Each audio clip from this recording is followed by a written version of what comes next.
it. Okay, speeds. Careful. Careful. Folks, we're going to be sharing a coffee today. Yeah, so hopefully that doesn't disturb you too much, but... Welcome to our first ever YouTube Q&A. I feel like it's been a wild journey the past... How long have we had a YouTube channel? 4 years now? 4 years. 4 years. And I don't think we've ever actually just sat down and talked. It's kind of like living room vibes. Welcome to our fit couch. This is our new van, by the way. Yeah. If you weren't aware, this is what we've spent the last 4 months building. Let's get into this first question. So, what inspired you to get into van life / van building? How did we get into van building, van life? I mean, how did we get into it? I mean,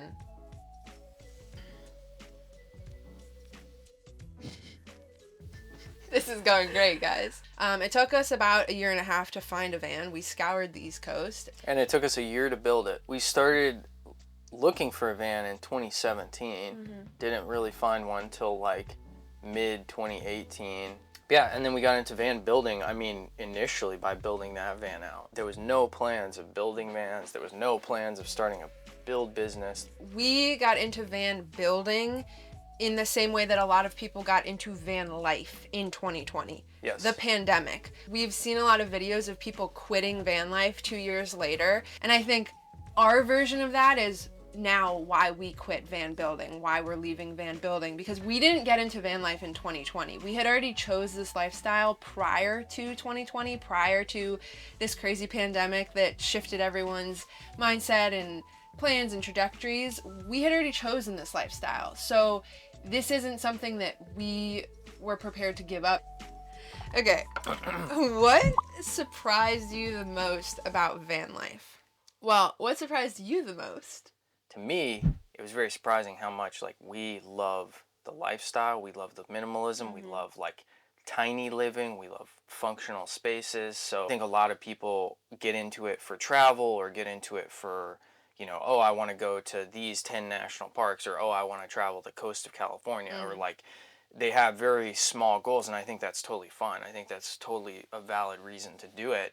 To me, that's the most surprising part, is how much we actually like living in a van and how much I would like give up to continue this lifestyle. Even if we weren't able to travel. And the honest truth is we actually haven't traveled for a large portion of our van life journey. I would say over the past 4 years, we've actually only traveled for about a year of it consecutively. Yeah, I think a lot of people use van life as a way to travel, and I think we've used travel as a way to van life, if that makes sense. Like, travel is, it's a very like, when you say, oh, we're gonna live in a van to travel, people get that. But if you just say you're gonna live in a van, people are like, but why? Like, what are you gonna do in the van? You know, travel has always been a thing. Travel is always something people aspire to. Well, it was a good pitch. It was a good pitch. Like, we're gonna go travel. We're gonna see the world. Like, we're gonna see the national park. But at the time, that was our real only goal for it was. too. We didn't know how much we were gonna like it. No. You know what I mean? I think it's like, yes, it's a very like attainable goal to have when you first move into a van, to travel. But then I think in traveling, we actually found that we really just love living in a van. Like, right now, we are parked in a parking lot. We have been here for almost a year in this parking lot, parked in this parking lot. And I wouldn't change it for anything. Yeah. Like, I wouldn't get an apartment. I wouldn't, like, you would have to pay me to buy a house. I would always continue to choose to live in a van. It's very weird how much we've really, I feel like, grown to love living in a van. Yeah. Through all of this. Moving right along, why are you shutting down your van conversion business? Okay, I know Seth is going to have a lot to say about this. He gets very heated. The thing that I will say, hopefully you can tell that like the goal for us has and continues to be living in a van and experiencing this lifestyle for ourselves. But we're not really shutting it down. We're actually transitioning into consultations, and we've actually done a few already. and they've been super cool. So I really think the consultations are a good way to facilitate reaching more people and helping more people. Yeah. On an hour call or on a design call where we help you build the layout of your van or something like that. So we're still fleshing out a lot of ideas with that and trying to get that kind of kicked off the ground. So. Also, just want to throw this out there. In the future, we very potentially could do custom builds where we work with a client and design and build their van. I think the biggest thing that we've always talked about is right now, pretty much all of our money goes to our landlord, our expenses, and our taxes. And so if we ever did that, I think the only way we could really make it make sense for us is if we actually owned the property and shop that we were working out of.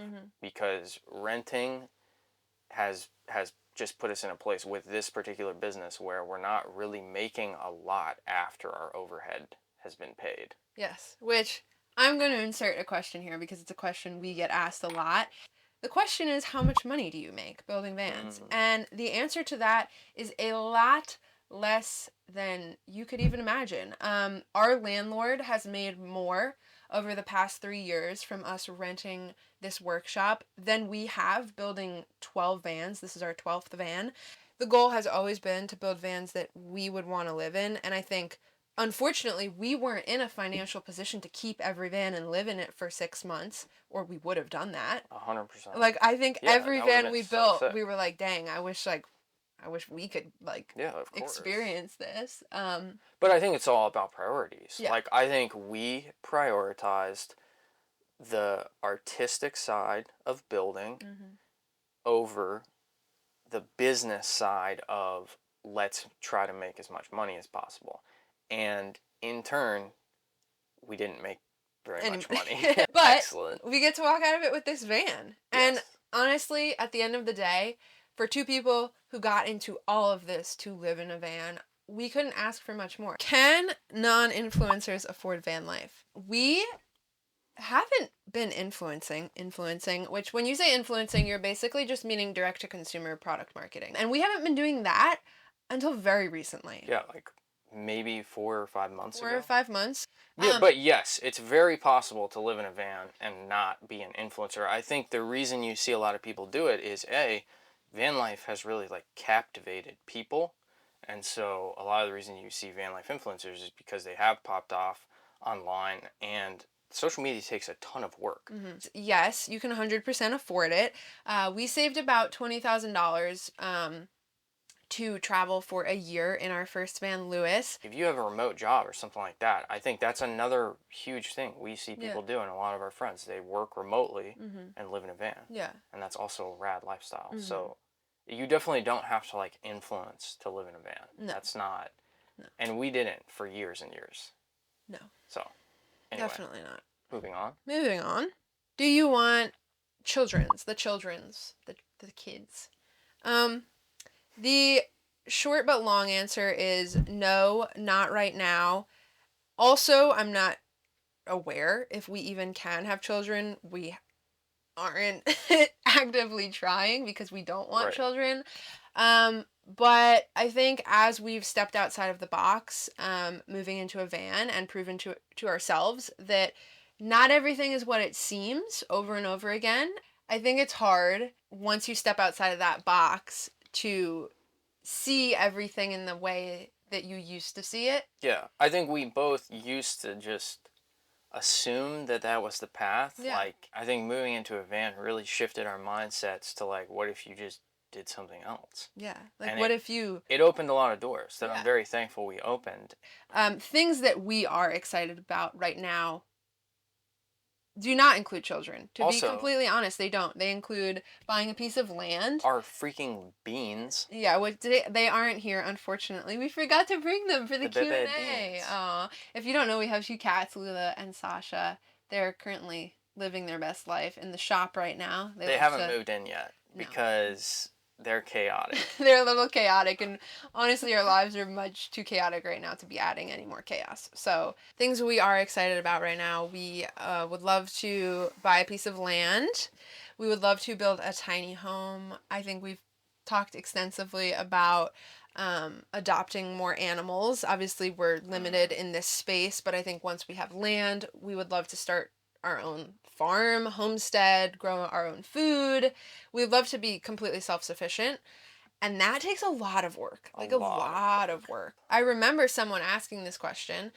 It was somewhere along the lines of, like, how is it really to run a business together and also live in such a small space together? We moved into our low roof 118 Sprinter that we couldn't stand in less than a month after getting married. And we hadn't moved in together prior to that. So we weren't living in an apartment together. I had my own apartment and Seth had his own apartment. So our first experience really living together was living in very, very close quarters, much closer than this, actually. Yeah. This is like 3 times the size of our first van. So it's all we've ever known, and I think we've just kind of built from there. Yeah. I think we thrive a lot better living in a small space together than we do running a business together. I think living in a small space, we have very similar tendencies. We're both very clean people.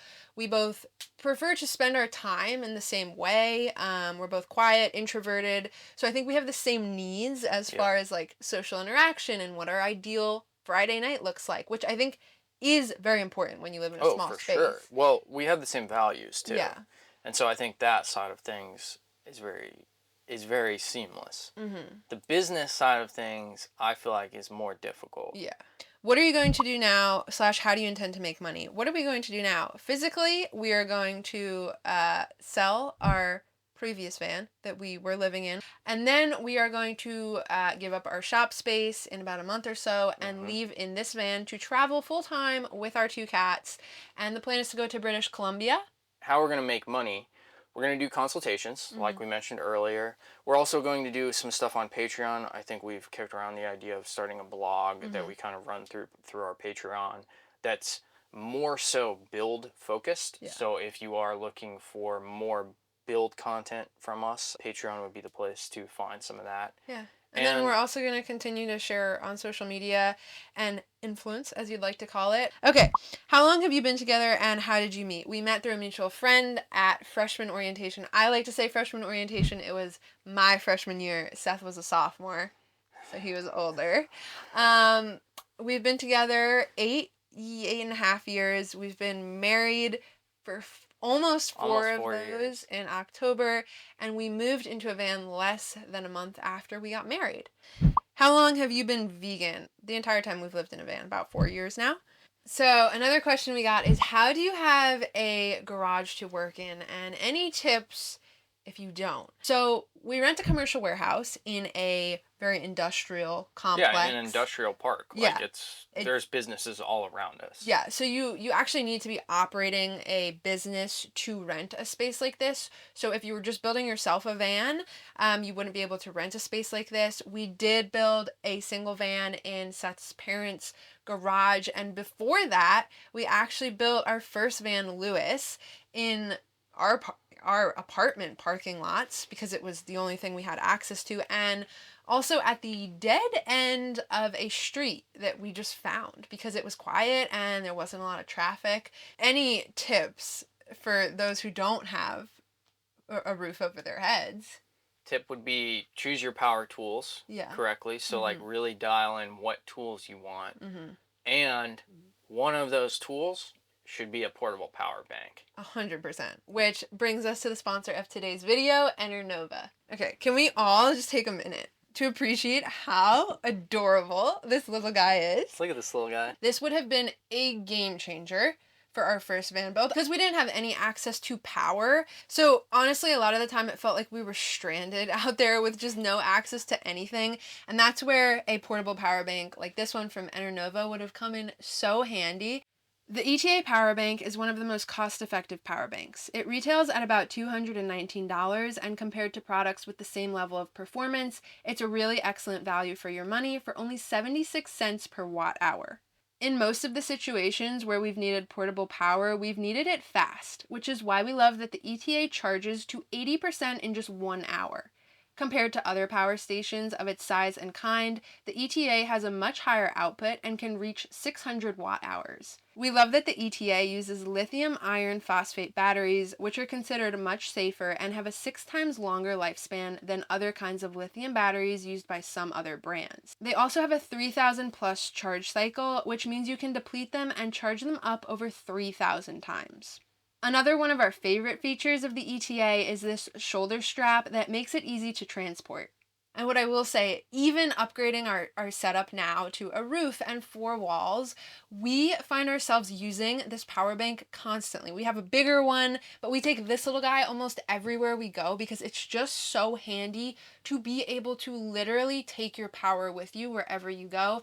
I know even in our shop, like it's so annoying to have to run electrical cords every which way. They're a tripping hazard. Whether you're in the midst of your own DIY van build, or maybe you dream of living off grid one day like we do, or maybe you're just taking a family camping trip, we cannot recommend investing in one of these little guys enough. Like I said, if we could go back in time and tell ourselves one thing, it would be to spend the $200 and get a portable power bank. Just try imagining all the times in your life where it would have come in handy to have some extra portable power. There are so many times. Oh, yeah. Enernova is currently offering viewers of the channel 5% off any of their power banks. They have ones this size, much larger, which we also have a larger one that we use constantly. You can use the code Enernova for 5% off, and thank you to Enernova for powering our lives, really. Last question. Last question. Last question. Oh my Where God. do you get your inspiration for your builds? The main inspo comes from living in a van. And that's like, I don't know how else to say it. It comes from living in a small space every day, constantly thinking about the function, constantly thinking about how it looks, how it feels, how you could improve it. You can, yeah, exactly. So like it really does come from living every day and living in the summer when it's hot and living in a parking lot where it kind of sucks and where if your van isn't like everything you need it to be, you feel a little lost. Mm-hmm. So I think that's been the main inspiration is like living the lifestyle every day. Mm-hmm. Well, folks, it is warm. It is so hot. We are sweating. And we cannot run the fan because of the mics, and we can't run the AC because of the mics. So it is incredibly warm. That's going to be it for the Q&A. Thank you for watching. Please subscribe to the channel. We will catch you in the next video. I have no idea when that's going to be, but it'll be sometime. See you then. Bye. Bye.